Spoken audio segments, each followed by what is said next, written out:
अस्सलामुअलैकुम, कैसे हैं आप सब? उम्मीद करती हूँ सब खैरियत से होंगे।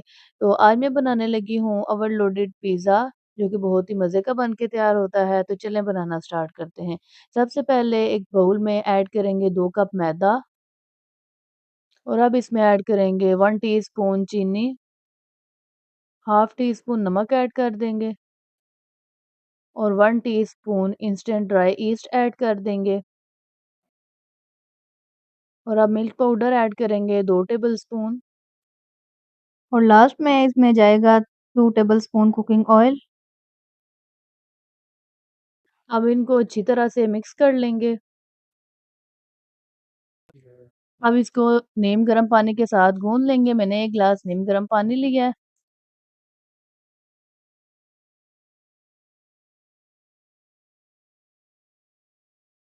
यहाँ पर मैंने डो को अच्छी तरह से मिक्स कर लिया है। अब हम इसको स्पेस पर ले आएँगे और अच्छी तरह से स्ट्रेच कर के गूँध लेंगे।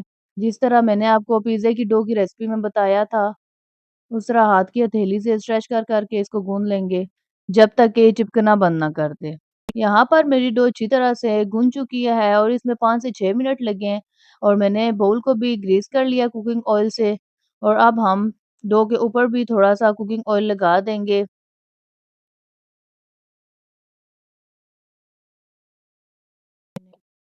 अब इसको कवर कर देंगे तकरीबन 1 से डेढ़ घंटे के लिए जब तक हमारी डो राइज़ हो जाए। जब तक हमारी डो राइज़ होती है तब तक हम इसकी बाकी चीज़ें तैयार कर लेंगे। तो यहाँ पर सबसे पहले मैं चिकन तैयार करूँगी। तो फ्राई पैन में हम ऐड करेंगे 1 टेबलस्पून कुकिंग ऑयल। अब यहाँ पर मैंने तकरीबन 250 ग्राम बोनलेस चिकन लिया है, जिसको मैंने छोटे-छोटे पीसेज़ में कट कर लिया है। इसको ऐड कर देंगे और साथ ही इसमें ऐड करेंगे कुछ स्पाइसेस। सबसे पहले मैं इसमें हाफ टी स्पून रेड मिर्चों का पाउडर ऐड करूँगी। अब इसमें half tea spoon black pepper add कर देंगे, हाफ टी स्पून सूखा धनिया ऐड करेंगे और हाफ टी स्पून से थोड़ा-सा कम नमक इसमें ऐड कर देंगे। अब इन स्पाइसेस को अच्छी तरह से मिक्स कर लेंगे चिकन के साथ। और स्पाइसेस आप अपने टेस्ट के हिसाब से कम या ज़्यादा भी कर सकते हैं। अब इसको मीडियम फ्लेम पर हम फ्राई कर लेंगे जब तक हमारा चिकन गल नहीं जाता। अब इसमें ऐड करेंगे 1 टीस्पून जिंजर गार्लिक पेस्ट।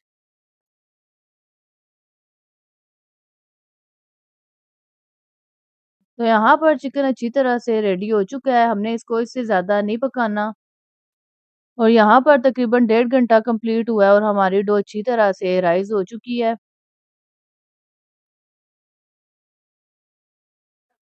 अब हम अपनी डो को साइड पे करेंगे और साथ ही मैंने पिज़्ज़ा पैन ले लिया है, इसको हम कुकिंग ऑयल से ग्रीस कर लेंगे। अगर आपके पास पिज़्ज़ा पैन नहीं है तो आप इसकी जगह कोई और भी गोलाई वाला बर्तन ले सकते हैं जिसमें पिज़्ज़ा अच्छी तरह से बेक हो जाए। बट उसके किनारे थोड़े ऊपर होने चाहिए क्योंकि इसके क्रस्ट थोड़े से मोटे होते हैं जिसकी वजह से हमें ऐसी ट्रे चाहिए जो कि साइड से थोड़ी ऊंची हो। अब इसमें मैं ऐड करूंगी डो। मैंने डो को स्पंज करके इसकी एयर नहीं निकाली थी। इसी तरह हम डो को पिज़्ज़ा पैन में ऐड करके आराम-आराम से पुश करके तमाम एयर को इसके किनारों की तरफ पुश करते जाएँगे और इसके एजेस बनाते जाएँगे। पिज़्ज़ा क्योंकि किनारों से थोड़ा मोटा होता है इसलिए हमने इसके किनारे थोड़े मोटे रखने हैं इस तरह।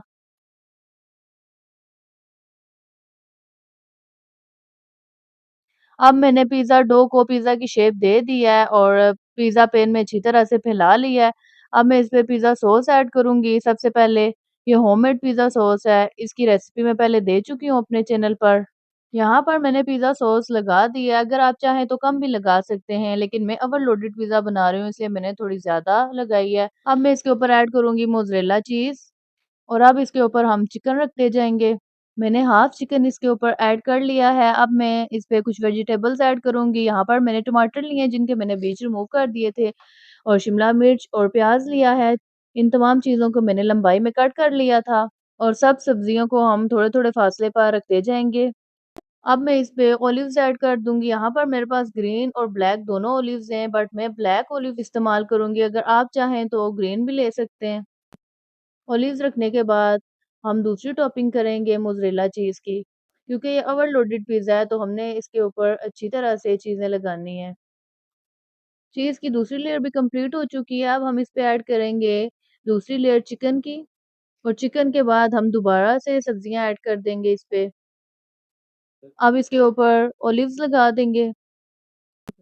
अब लास्ट पे इस पे स्प्रिंकल कर देंगे 1 टीस्पून ओरिगानो। इससे बहुत प्यारी खुशबू आती है पिज़्ज़े पे। अगर आपके पास ना हो तो आप बेशक ना ऐड करें पर इससे खुशबू बहुत प्यारी आती है। यहाँ पर हमारी पिज़्ज़े की टॉपिंग अच्छी तरह से रेडी हो चुकी है। अब हमने इसकी साइड्स पे हल्का-हल्का कुकिंग ऑयल लगा देना है, जिससे इसका कलर बहुत प्यारा आएगा। यहाँ पर हमारा पिज़्ज़ा ओवन में जाने के लिए बिल्कुल रेडी है और मैंने ओवन को 230 डिग्री पर 10 मिनट के लिए प्रीहीट कर लिया था और हमारा ओवन अच्छी तरह से प्रीहीटेड है। अब हम अपने पिज़्ज़े को ओवन में रख देंगे और तकरीबन 10 मिनट के बाद इसको देखेंगे। यहाँ पर 10 मिनट कंप्लीट हो चुके हैं और हमारा पिज़्ज़ा अच्छी तरह से बेक हो चुका है और माशाल्लाह आप देख सकते हैं कि इसका कितना प्यारा कलर आया है। अब मैं इसको किसी खुली ट्रे में ले आऊँगी। यहाँ पर हमारा ओवरलोडेड पिज़्ज़ा बिल्कुल रेडी है। अब मैं आपको काट के दिखाती